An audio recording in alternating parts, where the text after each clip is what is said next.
the key point here is when you become Muslims, you don't turn into a Malay. You don't turn into Arabs. You don't turn into Pakistani or something like that. La la la la la la la la la la la la la la la la la la la la. I've never lived in a single place for more than a few years in my whole life. I grew up in Russia. At the age of 8, I migrated to Sweden. After that, studied in Sweden, Canada, worked in Germany, came to Malaysia. So I've been in Malaysia for 16 years almost, alhamdulillah. And that's longer than I've lived in Russia, and it's almost longer than I lived in Sweden. So I'm going to be Malaysian soon, sort of, you know? I mean, yes, we are Chinese background. For example, I'm a Hakka. She's Cantonese, I would say, yeah. Actually, it's easier because we have the same Chinese background, the upbringing is the same. So we speak Chinese to each other, of course. We have children. We all speak different languages with the 3 boys. The first one we speak Mandarin, the second one we speak Hakka, the third one we speak Cantonese, so that the 3 boys can also learn from each other. They will speak Mandarin and Hakka and Cantonese from each other. Cooking-wise, same thing. We cook Chinese food, you know, of course the halal version. We use chopstick to eat. There is no prohibitions in Islam that you should maintain the budaya or your culture, you know.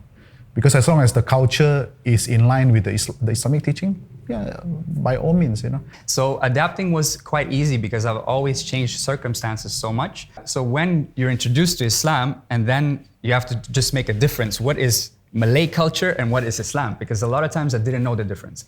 You know, kenduri, you go to kenduri, they give you 2 eggs and say, is this Islam or is this Malay culture? So like the Chinese, they were saying that, let's say your surname is Lu, like my name is Grace Lu. You born in that surname Lu, you die also with that surname Lu.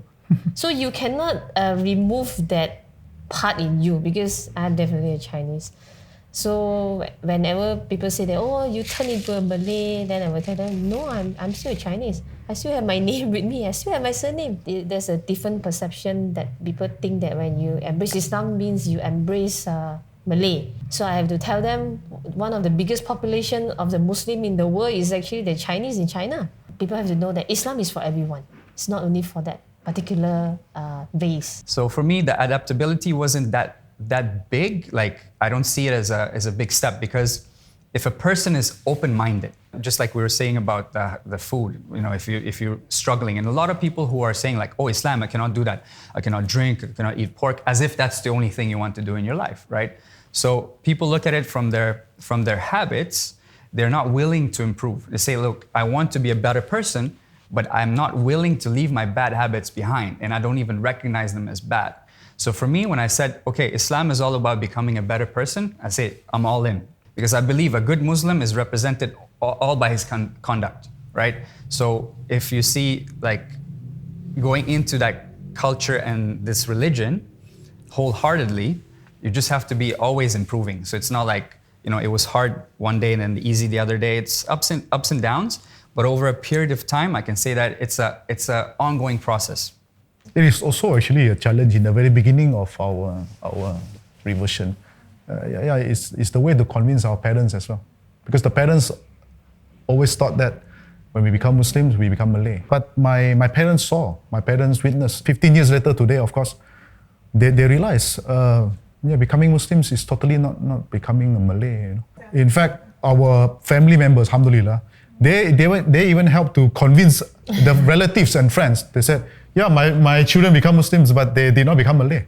They are the one who helped to spread that message. So I guess it is our duty as a reverts. We have to be steadfast in our religion. We are here to practice Islam. We are here as a Muslims. Islam is for everyone. It's not just for a particular ethnics. So that's how we convey the true teachings of Islam, or the true meaning of Islam. Let them know Allah is Rabbul Alamin. It's not it's a Rabbul Arab. It's not Rabbul Malayu. So yeah. La la la la la la la la la la la la la la.